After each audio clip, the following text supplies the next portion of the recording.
আজকে আপনাদের সম্মুখে যে বিষয়টি উপস্থাপন করতে চলেছি সেটি হচ্ছে বর্তমান বিশ্বের মুসলিমদের অবস্থা কি তার প্রতিকর। আজ বর্তমান পৃথিবীব্যাপী প্রত্যেকটা জায়গায় মুসলমান লাঞ্ছিত কেন, এর কারণটা কি, এই বিষয়ে আজকের সংক্ষিপ্ত সময়ের মধ্যে সংক্ষিপ্ত আলোচনা করব ইনশাআল্লাহ তাআলা। আজকের আলোচনার বিষয় বর্তমান মুসলমান নির্যাতিত কেন। আজকে বর্তমান মুসলমান আপনি যদি লক্ষ্য করেন, ফিলিস্তিন থেকে শুরু করে আরাকান, উইঘর থেকে শুরু করে মায়ানমার, আফগানিস্তান থেকে শুরু করে পাকিস্তান, কাশ্মীর, সিরিয়া, প্রত্যেকটা জায়গায় মুসলমান লাঞ্ছিত, অবহেলিত, পদতলিত, অত্যাচারিত। এই মুসলমানকে যে অত্যাচার করা হচ্ছে, এটা কি আজকে করা হচ্ছে?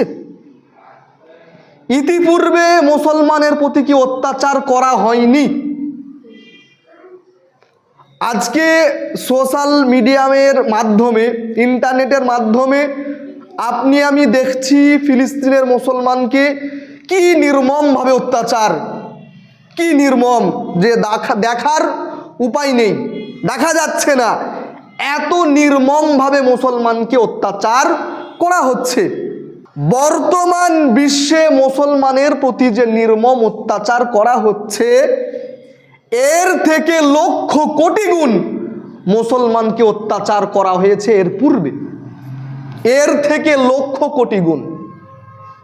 আজকে চীনের উইঘরকে একেবারে গৃহবন্দী করে দিয়েছে। চীনের উইঘর একটা এলাকাকে, আপনি আমি তো জানিও না, ফিলিস্তিনের থেকে অত্যাচারিত বেশি চীনের উইঘর মুসলমান। তাদের রোজা রাখতে দেয় না, তাদেরকে নামাজ পড়তে দেয় না, এত অত্যাচার চীনের উইঘর মুসলমানের অত্যাচার আপনি আমি জানি না। সিরিয়াতে শত শত বছর ধরে মুসলমানকে অত্যাচার করছিল। যাক আলহামদুলিল্লাহ, কিছুদিন আগে আসাদের যে বাহিনী, আসাদ পরিবার সিরিয়াকে নেতৃত্ব দিচ্ছিল, পরিচালনা করছিল, পালিয়েছে। আলহামদুলিল্লাহ, সিরিয়াও স্বাধীনতা পেয়েছে কিছুদিন আগে। তো মুসলমানের প্রতি যে অত্যাচার করা হচ্ছে, এর পূর্বে কি মুসলমান অত্যাচারিত হয়নি? আপনি আমি যদি ইতিহাস ঘাঁটি, যদি একটু বই পুস্তক পড়ি, তো মুসলমানকে ইতিপূর্বে, এর আগে মুসলমানকে এত অত্যাচার করা হয়েছে, বর্তমান ফিলিস্তিন যা অত্যাচার হচ্ছে সেই তুলনায় কিছুই নয়। ক্রুসেডের যুদ্ধে 400-500 বছর ধরে যুদ্ধ চলেছে। এমন অত্যাচার, এলাকা কচু কাটা করেছে, কচু কাটা। ছোট থেকে বড়, বৃদ্ধ, শিশু, প্রত্যেকজনকে কচু কাটা করেছে। একেবারে রক্তের নদী বহিয়ে দিয়েছে খ্রিস্টানেরা।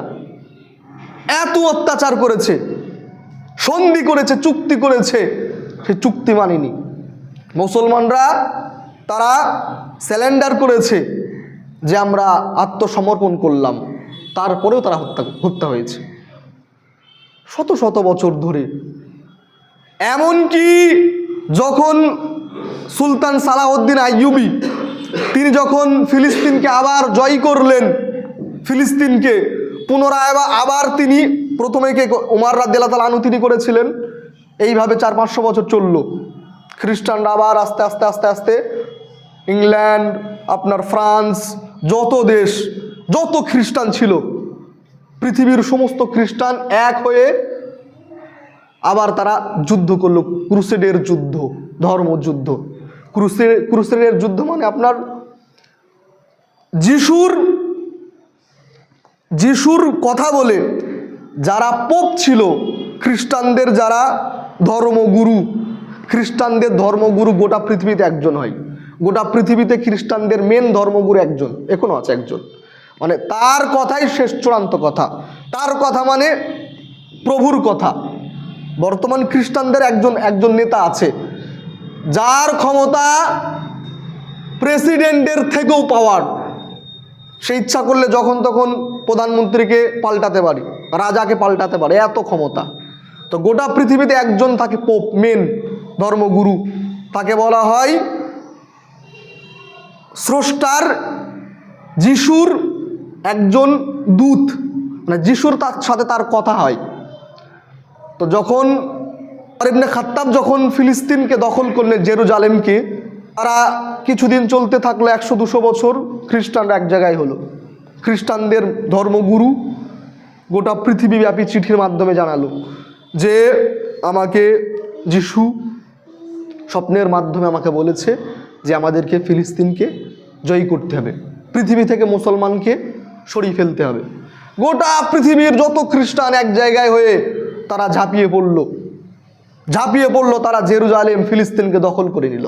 তো সেই সময় মুসলমানকে এত অত্যাচার করা হয়েছে, এত মনে হলে যেন পৃথিবী থেকে মুসলমান একেবারে শেষ হয়ে যাবে। বর্তমান ফিলিস্তিনের অত্যাচার সেই তুলনায় কিছুই নাই। এত অত্যাচার মনে হলে যেন পৃথিবী থেকে মুসলমান নিঃশেষ হয়ে যাবে। এইভাবে চলতে থাকলো অত্যাচার শত বছর। আল্লাহ তাআলা তিনি মুসলমানের মধ্যে একজন সুলতান সালাহউদ্দিন আইয়ুবীর আবির্ভাব ঘটালেন। সুলতান সালাহউদ্দিন আইয়ুবী আবার আস্তে আস্তে মুসলমানদেরকে একত্রিত করতে লাগলো। তখন খ্রিস্টানরা জয়ী হয়েছিল একটা কারণে, উমর রাদিয়াল্লাহু তাআলা আনহু তিনি গোটা অর্ধ পৃথিবীকে জয় করেছিলেন, কিন্তু মুসলমান আস্তে আস্তে তারা দলে দলে বিভক্ত হয়ে গিয়েছিল, গৃহযুদ্ধ করে ফেলেছিল, তারা নিজ নিজ রাষ্ট্র কায়েম করেছিল, যার কারণে খ্রিস্টানরা যুদ্ধ করতে তারা সহজে মুসলমানকে হারিয়ে দিয়েছিল। সালাহউদ্দিন আইয়ুবী তিনি আবার আস্তে মিশর, জর্ডান, সিরিয়া আস্তে আস্তে সমস্ত এলাকাকে একত্রিত করেন, ঐক্য করেন। তারপরে তিনি ক্রুসেডার অর্থাৎ খ্রিস্টানদের বিরুদ্ধে তিনি যুদ্ধ করেন, আস্তে আস্তে তিনি জয়ী হন। এইভাবে আবার 100-200 বছর চলতে থাকলো। তাতারি চিঙ্গিস খাঁ নাম শুনেছেন তো? চিঙ্গিস খাঁ তিনি মুসলমানকে এমনভাবে কচুকাটা করতে লাগলেন, মনে হলো পৃথিবী থেকে মুসলমান শেষ হয়ে যাবে। চিঙ্গিস খাঁ এমনভাবে মুসলমানকে অত্যাচার করেছিল, এত অত্যাচার, চিঙ্গিস খাঁ মুসলমানকে হত্যা করে তাদের মুন্ডুকে নিয়ে পিরামিড তৈরি করত, তলোয়ারের মাথাতে লাগিয়ে মুসলমানের মুন্ডু দিয়ে প্রাচীর তৈরি করত, মনে হলো যেন পৃথিবী থেকে মুসলমান শেষ হয়ে যাবে। এত অত্যাচার চিঙ্গিস খাঁ, তাতারিরা এত অত্যাচার করেছে মুসলমানকে। তো পৃথিবীতে যুগে যুগে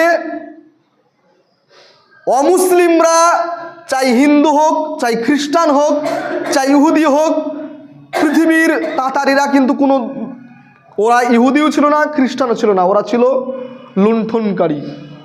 ওরা যারা গরিব ছিল, দুর্বল রাজা ছিল, তাদেরকে হামলা করে তাদের সয় সম্পত্তি দখল করে নিত। তো যুগে যুগে মুসলমানকে নিঃশেষ করার জন্য মুসলমানের প্রতি অত্যাচার করা হয়েছে যুগে যুগে। এমনকি আপনি যদি বর্তমানের কথা যদি দেখেন, কিছুদিন আগে 100 বছর আগে ইংরেজরা যখন আমাদের দেশে আসে, মুসলমানকে কম অত্যাচার করেছে? ইংরেজরা মুসলমানকে এত অত্যাচার করেছে, ভারত থেকে মুসলমান নিঃশেষ হয়ে যাবে। মুসলমান একদিকে, হিন্দুরা তারা মনে করলো যে আমরা তো ইতিহাস জানি না, এই দেশটা পরিচালনা করেছে মুসলমানরা 700 বছর। তো মুসলমানদের ব্যবসা, জমিদারি সব মুসলমানই ছিল। যখন ইংরেজ আসার পর তারা কি করলো, ভারতবর্ষে মুসলমানের মেন জিনিসে ওরা আঘাত করলো। কি? মুসলমানদের ইতিহাসকে পাল্টে দিল তারা। মুসলমানদের মেন যেটা ফার্সি ভাষাকে তারা একেবারে নষ্ট করে দিল, ইংরেজি ভাষা তারা শুরু করতে লাগলো। যত মুসলমানদের ইতিহাস, রাজা বাদশাদের যত ইতিহাস ছিল, সমস্ত কিছু তারা পাল্টে দিল। ইংরেজিতে তারা ইতিহাস লিখলো। বাদশাহ আওরঙ্গজেব মুসলমানদের মধ্যে সব থেকে ন্যায়পরায়ণ বাদশাহ ছিল। কিন্তু তাকে করে দিল সব থেকে ভিলেন। আর বাদশাহ বাবর ছিল সব থেকে খারাপ, তাকে করে দিল হিরো। তো ইংরেজরা এই দেশে এসে তারা কি করলো, হিন্দুদের সাথে তারা হাত মিলালো, মুসলমানদের ব্যবসা বাণিজ্য জমিদারি সব কিছু কেড়ে নিয়ে হিন্দুদেরকে বললো তোমরা তাড়াতাড়ি ইংরাজি শিক্ষাকে গ্রহণ করো। অধিক সংখ্যক ইংরেজ চাকরি পেয়ে গেল, যে চাকরিগুলি করতো মুসলমানরা চাকরি করত, জমিদার করতো মুসলমানরা। ইংরেজরা বলে দিল, যখন দেশটাকে দখল করলো ইংরেজ থেকে ঘোষণা করে দিল, ইস্ট ইন্ডিয়ান কোম্পানি ঘোষণা করে দিল যে যত জমিদার আছে তাদের দলিলপত্রকে সরকারের কাছে জমা দিতে হবে। যাদের জমি দলিল নেই, জমি বেকার, সরকার সেই জমির মালিক। জমি তখন এই কাগজ তৈরি, তখন তার আপনার জেরক্স মেশিন ছিল না, ফার্সিতে লেখা ছিল, অনেক দলিলপত্র নষ্ট হয়ে গিয়েছিল, উঁয়ে কেটে দিয়েছিল। তো সমস্ত জমিদারি কাদেরকে দিল, হিন্দুদের দিয়ে দিল। তো সেই সময় ইংরেজরা এবং হিন্দুরা তারা ভারতবর্ষের মুসলমানকে এমন অত্যাচার করেছে, যখন ভারতবর্ষ দুটো খণ্ড হয়ে গেল, ভারতবর্ষ পাকিস্তান হিন্দুস্তান যখন দুটো ভাগ হয়ে গেল 1947 সালের পর দিল্লিতে মুসলমানকে এমন অত্যাচার করা হয়েছে, ভারতবর্ষে যত আলেম ওলামা ছিল, যত নেতৃত্ব দেওয়ার মতো যত মুসলমান ছিল, সমস্ত মুসলমানকে হত্যা করেছে। দিল্লিতে রক্তের নদী বাইরে হয়ে গেছিল, রক্তের নদী। ফিলিস্তিনের অত্যাচার, এই অত্যাচার সেই অত্যাচারের কাছে কিছুই নয়। দিল্লিতে রক্তের নদী প্রবাহিত হচ্ছিল, রক্তের। যত আলেম ওলামা ছিল সবাইকে একেবারে হত্যা করে, গাছে এমন কোনো গাছ ছিল না যে গাছে আলেমদেরকে হত্যা করে ঝুলিয়ে রাখা হয়নি, এত অত্যাচার করা হয়েছে। মুসলমানকে লাশকে নিয়ে কাঁধে করে গ্রাম ঘুরে বেরিয়েছে, জানাজা পড়ার লোক পাইনি, জানাজাটা পড়াবে এমন লোক পাইনি। গ্রামকে গ্রাম একদিন পার হয়ে গেছে, সকাল থেকে সন্ধ্যা, এই লাশটাকে কে ছেলে বাপের লাশ নিয়ে বহন করে বেড়াচ্ছে, বাপ ছেলে লাশ নিয়ে বহন করে বেড়াচ্ছে, যেমন জানাজাটা কে পড়াবে, এমন লোক থুইনি, জানাজা পড়ানোর মতো এমন কোনো লোক থুইনি। বুঝতে পারছেন কেমন অত্যাচার ছিল সেই অত্যাচার। তো যুগে যুগে মুসলমানদের প্রতি অত্যাচার করা হয়েছে। আপনি যদি আরো যদি দেখেন, কিছুদিন আগে গুজরাটের অত্যাচার, আপনি জানেন গুজরাটের অত্যাচার কেমন ছিল? ফিলিস্তিনের অত্যাচারের তুলনায় ফিলিস্তিনের অত্যাচার কিছুই নাই।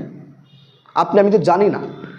গুজরাটে আপনাকে শুধু একটা বলি, গুজরাটে প্রেগনেন্ট মহিলাদের, যাদের বাচ্চা হবে, সেই সমস্ত মহিলাদের পেট থেকে বাচ্চা বাহির করে সেই বাচ্চাকে লাথি মেরে পায়ের তলায় পিষে মেরে ফেলেছে। বলেন আপনি কত বড় অত্যাচার এটা? আমি তো জানিও না। আপনার গুজরাটে এই অত্যাচার করা হয়েছে, এমন অত্যাচার। আপনাকে আরো বলি অত্যাচার গুজরাটের অত্যাচার কেমন ছিল। আজ ফিলিস্তিনের অত্যাচার দেখে আপনি হতবাক হয়ে যাচ্ছেন যে মুসলমান রাজারা কি করছে। আপনাকে বলি গুজরাটের অত্যাচার, স্বামীকে, পিতাকে, ভাইকে ধরেছে, স্বামীর সম্মুখে তার স্ত্রীকে গণধর্ষণ করা হচ্ছে, স্বামীর সম্মুখে স্বামীকে বলছে তুই দেখ তোর স্ত্রীর সাথে আমরা কি করি। পিতাকে ধরেছে, পিতার সামনে তার 12 বছর 13 বছরের মেয়েকে গণধর্ষণ করেছে, ভাইয়ের সামনে ছোট বোনকে গণধর্ষণ করেছে, ছেলের সামনে মাকে গণধর্ষণ করেছে। আপনি কি বলবেন এই অত্যাচারকে? ফিলিস্তিনের অত্যাচারের তুলনায় এই অত্যাচার কিছুই নাই। ফিলিস্তিনের অত্যাচার আপনি যদি দেখেন, গুজরাটের অত্যাচার, আরো কত অত্যাচার, হাজার হাজার মুসলমানকে একেবারে ঘরের মধ্যে পুড়ে আগুন দিয়ে ধরিয়ে দিয়েছে, হাজার হাজার উলঙ্গ করে তাদের লজ্জাস্থানে ন্যাকড়া পেট্রোলে ভিজিয়ে লজ্জাস্থানে ন্যাকড়া পুড়িয়ে দিয়ে আগুন দিয়ে ধরিয়ে দিয়েছে। বুঝতে পেরেছেন অত্যাচার? ইতিহাস আমি তো ইতিহাস পড়ি না, জানিও না। এত অত্যাচার মুসলমানকে করা হয়েছে, মনে হয়েছে যেন মুসলমান পৃথিবী থেকে নিঃশেষ হয়ে যাবে।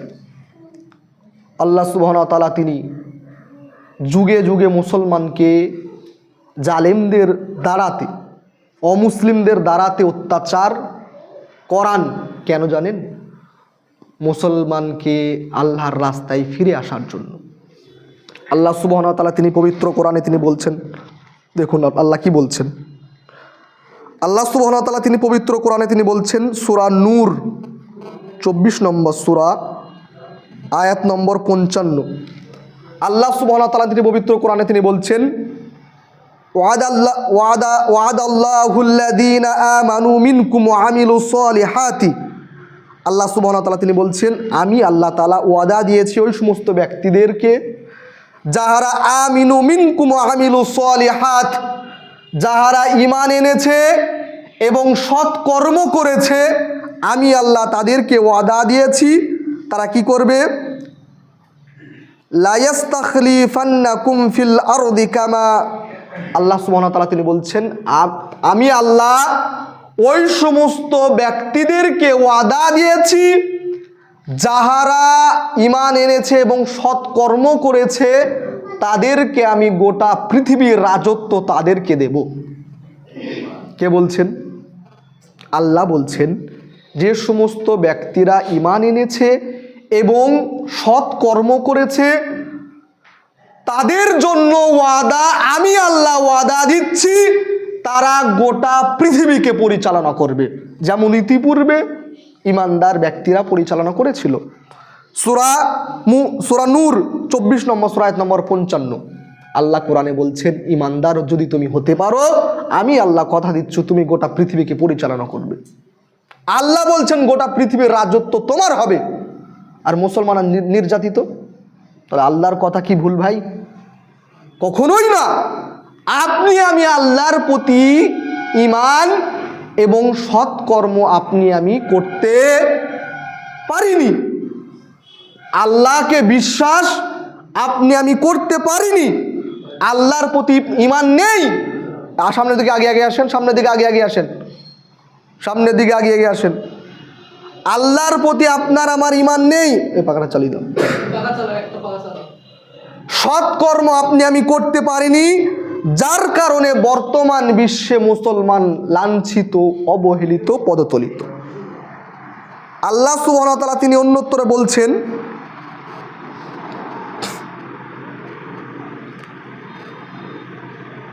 আহাসিবান নাসু আন ইউতরাকু আন ইয়াকুলা আমান্না ওয়া হুম লা ইফতানুনা। আল্লাহ সুবহানাহু ওয়া তাআলা তিনি বলছেন, মানুষ কি মনে করেছে যে আমি তাদেরকে পরীক্ষা করব না? আন ইয়াকুলা আমান্না, মানুষ শুধু বলবে আমি ঈমান নিয়ে আসলাম, লা ইফতানুনা, লা ইফতানুন, আর আমি আল্লাহ তাদেরকে পরীক্ষা করব না। আল্লাহ সুবহানাহু ওয়া তাআলা তিনি বলছেন সূরা বাইয়িনা, আল্লাহ সুবহানাহু ওয়া তাআলা তিনি বলছেন, মানুষ কি মনে করেছে যে আমি আল্লাহ তাদেরকে পরীক্ষা করব না? মানুষ কি মনে করেছে যে তারা শুধু বলবে আমরা ঈমান নিয়ে আসলাম, আল্লাহকে বিশ্বাস করি, আল্লাহর প্রতি ঈমান নিয়ে আসলাম, আমি আল্লাহ তাদেরকে পরীক্ষা করব না? ওয়ালাকাদ ফাত্তানাল্লাযীনা মিন ক্বাবলিহিম, নিশ্চয় আমি আল্লাহ তোমার পূর্বেকার লোকেদেরকে পরীক্ষা করেছি। ফালা ইয়ালান্নাল্লাহুল্লাযীনা সাদাকু, আমি আল্লাহ পরীক্ষা করতে যাই যে কারা সত্যবাদী এবং কারা মিথ্যুক। তো আল্লাহ সুবহানাহু ওয়া তাআলা তিনি বলছেন যে পৃথিবীতে মুসলমান যদি সত্যিকারে আমাকে বিশ্বাস করে, মুসলমান যদি সত্যিকারে তারা সৎকর্ম করতে পারে, আমি আল্লাহ আমি ওয়াদা দিচ্ছি গোটা পৃথিবীকে পরিচালনা করবে আমার বান্দা মুসলমান তোমরা। বান্দা শুনে রেখো, তুমি শুধু মুখে বলবে আমি লা ইলাহা ইল্লাল্লাহ, আল্লাহকে বিশ্বাস করলাম, আমি কি পরীক্ষা করব না? আমি কি তোমাদের পরীক্ষা করব না? এর পূর্বে যারা ছিল, এর পূর্বে যারা ঈমান এনেছিল, আমি আল্লাহ তাদেরকে পরীক্ষা করেছি, তোমাদেরকে আমি পরীক্ষা করব। তো বর্তমান মুসলমান লাঞ্ছিত, অবহেলিত, এর একটা কারণ আল্লাহ তাআলা তিনি পরীক্ষা করতে চান। এটা একটা পরীক্ষা। বর্তমান মুসলমান লাঞ্ছিত, অবহেলিত, এটা একটা পরীক্ষা। আলোচনা করতে গেলে প্রচুর আলোচনা হবে, 55 বেজে গেছে, আর কয়েকটা কথা বলি।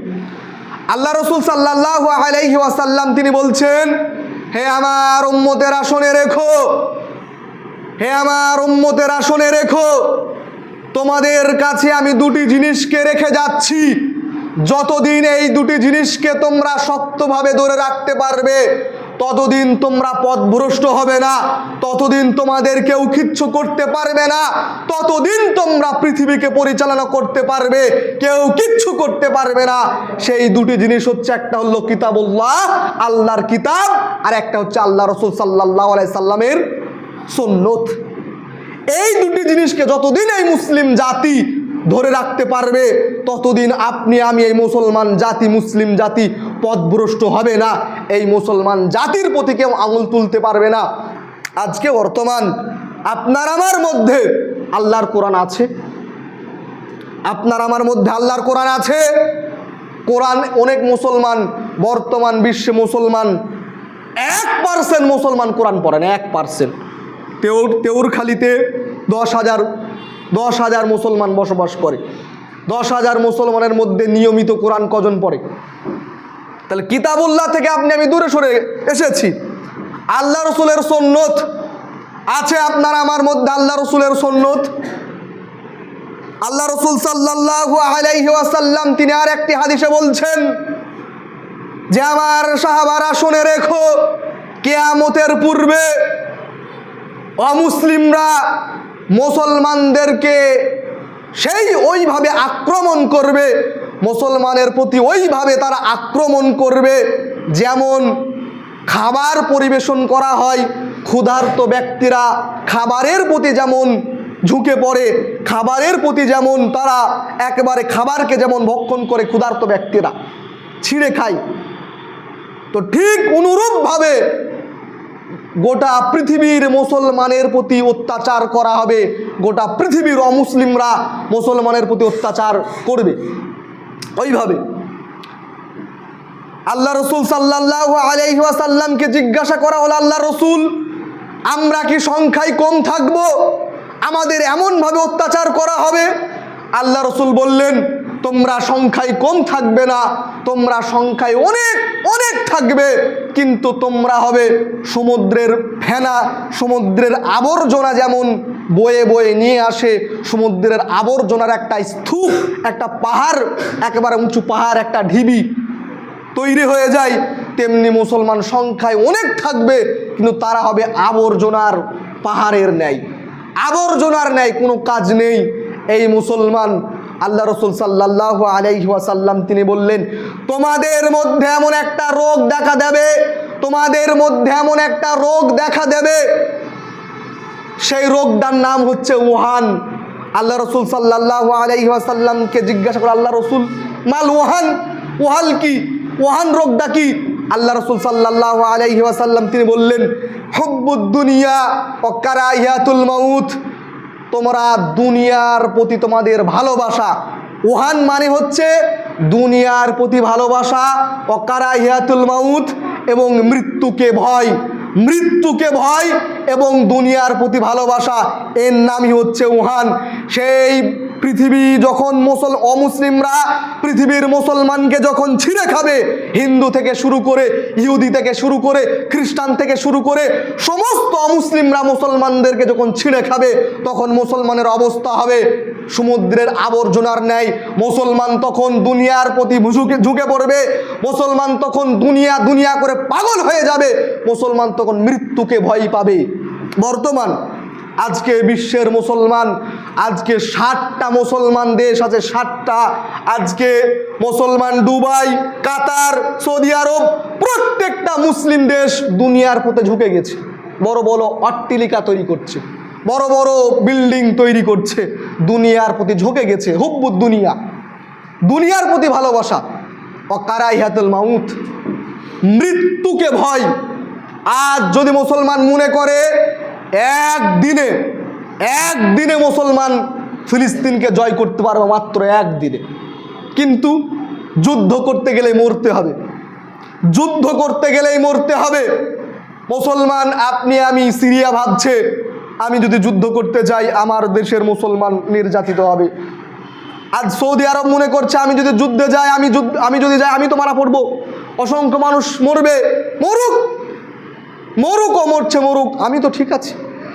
পৃথিবীর সমস্ত মুসলমান রাষ্ট্রনায়ক মনে করছে হুব্বুদ দুনিয়া, দুনিয়ার প্রতি ভালোবাসা, মৃত্যুকে ভয়।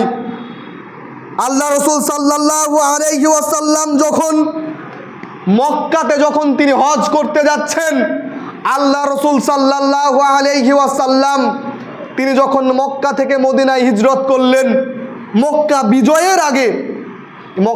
বিজয়ের আগে আল্লাহ রসুল কিন্তু মক্কা বিজয় করতে যাচ্ছিলেন না, তিনি করতে যাচ্ছিলেন হজ। হজ করতে যাওয়ার সময় আল্লাহ রসুল মক্কার আগে আল্লাহ রসুল উসমান রাদিয়াল্লাহু তাআলা আনহুকে তিনি পাঠালেন, উসমান তুমি যাও মক্কার নেতাদেরকে গিয়ে বলো যে মুহাম্মদ সাল্লাল্লাহু আলাইহি ওয়াসাল্লাম তিনি মক্কায় আসছেন, শুধু হজ করবেন, হজ করে চলে যাবেন, যুদ্ধ করবেন না, ভয়ের কিছু নেই, আমরা যুদ্ধ করতে আসিনি, আমরা হজ করে চলে যাব। তখন মক্কার মুশরিকরা নেতারা উসমান রাদিয়াল্লাহু তাআলা আনহুকে আটক করে দিল। তারা ঘোষণা করলো যে মুহাম্মদ সাল্লাল্লাহু আলাইহি সাল্লামের কাছে ঘোষণা করো যে আমরা উসমানকে হত্যা করেছি, উসমানকে ছাড়বো না। আল্লাহ রসুল সাল্লাল্লাহু আলাইহি ওয়াসাল্লামের কাছে ঘোষণা করা হলো যে উসমানকে হত্যা করা হয়েছে। আল্লাহ রসুল সাল্লাল্লাহু আলাইহি ওয়াসাল্লাম সেই মুহূর্তে তখনই ঘোষণা করলেন, আল্লাহ রসুল এসেছিলেন যুদ্ধ করতে, আল্লাহ রসুল যুদ্ধ করতে এসেছিলেন না, আল্লাহ রসুল এসেছিলেন হজ করতে। যখনই শুনলেন আমার উসমানকে হত্যা করা হয়েছে, আল্লাহ রসুল সাল্লাল্লাহু আলাইহি ওয়াসাল্লাম তিনি বললেন, হয় আজকে মুহাম্মদ শহীদ হয়ে যাবে, নয়তো গোটা মক্কাকে বিজয় করবে। সুবহানাল্লাহ। কি বুঝলেন?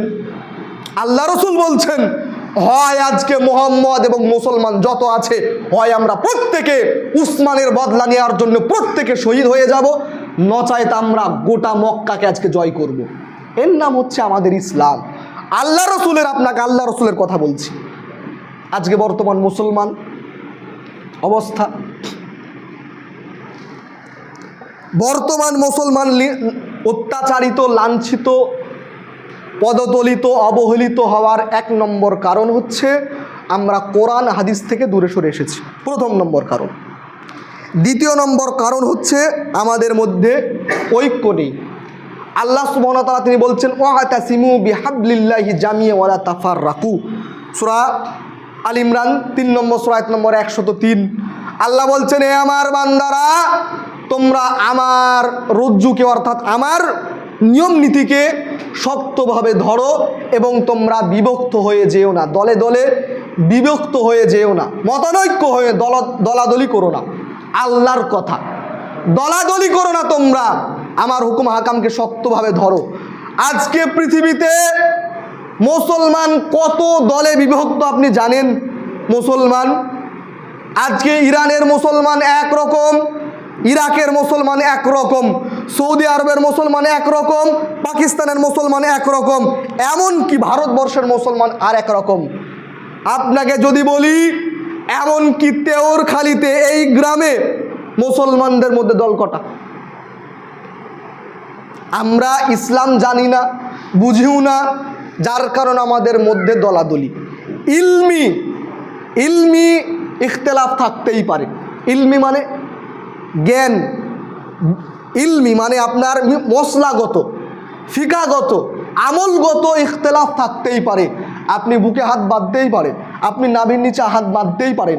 এটা আজকেকার ইখতিলাফ না, 1000 বছরের পুরানো, 1200-1300 বছরের পুরানো ইখতিলাফ থাকতেই পারে। আপনি নাভির নিচে হাত বাঁধছেন, জোরে আস্তে আমিন বলছেন, ইখতিলাফ থাকতেই পারে, কিন্তু মুসলমানদের ভ্রাতৃত্ব ঐক্য থাকবে এক। যখন মুসলমানের প্রতি অত্যাচার করা হবে তখন আমরা এক। মুসলমান আমরা তো জানি না, পড়াশোনাও করি না, যার কারণে দলাদলি। তো বর্তমান মুসলমান অত্যাচারিত কারণ একটা, কোরআন হাদিস থেকে আমরা সরে এসেছি। দ্বিতীয় নম্বর কারণ হচ্ছে আমাদের মধ্যে ঐক্য নেই। ঐক্য না থাকার কারণে মুসলমান অত্যাচারিত, অবহেলিত। যতদিন এই মুসলমান ঐক্য না হবে, কোরআন হাদিসকে শক্তভাবে না ধরবে, এই মুসলমান অত্যাচারিত হতেই থাকবে, হতেই থাকবে, হতেই থাকবে। আর একটা কথা না বললেই নয়, বর্তমান সময়ে কিছু মুসলমান আমরা ফেসবুকে স্ট্যাটাস দিই, ফেসবুকে কিছু যুবক ভাই, কিছু মুসলমান আমরা ফেসবুকে স্ট্যাটাস দিই, আমার বড় শখ, আমার বড় ইচ্ছা, আল্লাহ যদি চান আমি ফিলিস্তিনে গিয়ে ইসরায়েলের বিরুদ্ধে যুদ্ধ করে নিজের জীবনকে দিয়ে দেব। কিছু যুবক মুসলমান আমরা এই স্ট্যাটাস দিই, মনে মনে এই প্রতিজ্ঞা, এই আশা আমরা করি, আছে না নেই? বন্ধু প্রিয় ভাই আমার, তুমি ফিলিস্তিনে গিয়ে ইসরায়েলের সাথে যুদ্ধ করবে, তুমি তো পেশাবে পানি পর্যন্ত নাও না, তুমি কিসের যুদ্ধ করবে? তুমি পেশাবে পানি নাও না, তুমি 5 ওয়াক্ত সালাত আদায় করো না, ফজরের সময় তুমি মসজিদে আসতে পারো না, তুমি পরকীয়ার সাথে যুক্ত, তুমি মদ খাও, তুমি সুদ খাও, তুমি চায়ের দোকানে কিরাম বোর্ড টিপো, আজান হয় চায়ের দোকানে কিরাম বোর্ড টিপো, তুমি আল্লাহ রসুল সাল্লাল্লাহু আলাইহি সুন্নতকে প্রতিদিন দাঁড়িয়ে চেয়েছো, তুমি আল্লাহ রসুলের সুন্নতকে কবর দিয়েছো, তুমি করবে ফিলিস্তিন জয়? তুমি করবে ফিলিস্তিন জয়? তোমার মতো নাপাক নিকৃষ্ট প্রাণীকে দিয়ে আল্লাহ ফিলিস্তিন জয় করাবে? তুমি ভাবলে কি করে? ফেসবুকে স্ট্যাটাস দিলেই ফিলিস্তিন জয় হয় না। যে সমস্ত যুবক ভাইয়েরা ফেসবুকে স্ট্যাটাস দিই, আজ মুসলমান রাষ্ট্রনায়করা কি করছে? স্ট্যাটাস দিই, গালি দিই মুসলমান রাষ্ট্রনায়কদেরকে, আর বলি আমি যদি আল্লাহ যদি আমাকে ক্ষমতা দেয় আমি যুদ্ধ করব, ফিলিস্তিনের বিরুদ্ধে যুদ্ধ করব, ফিলিস্তিনের হয়ে ইসরায়েলের বিরুদ্ধে যুদ্ধ করব। স্ট্যাটাস দিই, লক্ষ লক্ষ কোটি কোটি মুসলমান ফেসবুকে ঢুকলেই স্ট্যাটাস দিয়ে একাকার। বন্ধু ফজরের নামাজ পড়ে না। একদিন এই দেশে গোটা পৃথিবীতে ইসলাম কায়েম হবে ইনশাল্লাহ, হবে ইনশাল্লাহ। সেই দিন তোমার মতো মুসলমান যদি তওবা করে ফিরে না আসে, আগে তোমাকে হত্যা করবে। তুমি কি মনে করেছো তুমি করবে ফিলিস্তিন জয়? তোমাকে তো হত্যা করতে হবে। তুমি কত করেছো জিনা? যে ব্যক্তি জিনা করে তার শাস্তি কি? তাকে মাজা পর্যন্ত পুঁতে পাথর দিয়ে মেরে তাকে হত্যা করতে হবে। তুমি জিনার সাথে যুক্ত, তুমি করবে ফিলিস্তিন জয়? তুমি পেশাবে পানি নাও না, তুমি নাপাক থাকো নাপাক, তোমাকে দিয়ে ফিলিস্তিন জয় হবে? আপনার কি মনে হয়? যারা আন্দোলন করছে ফিলিস্তিন ফিলিস্তিন করে পতাকা নিচ্ছে, একজনও নামাজ পড়ে না, একজনও নামাজ পড়েন এরা, আল্লাহ এদেরকে দিয়ে ফিলিস্তিন জয় করাবে? উমর রাদিয়াল্লাহু তাআলা আনহু তিনি করেছিলেন ফিলিস্তিন জয়, সুলতান সালাহউদ্দিন আইয়ুবী করেছিলেন ফিলিস্তিন জয়। তারা কেমন ছিলেন? তাদের আচরণ কেমন ছিল দেখেন, পড়েন আপনি।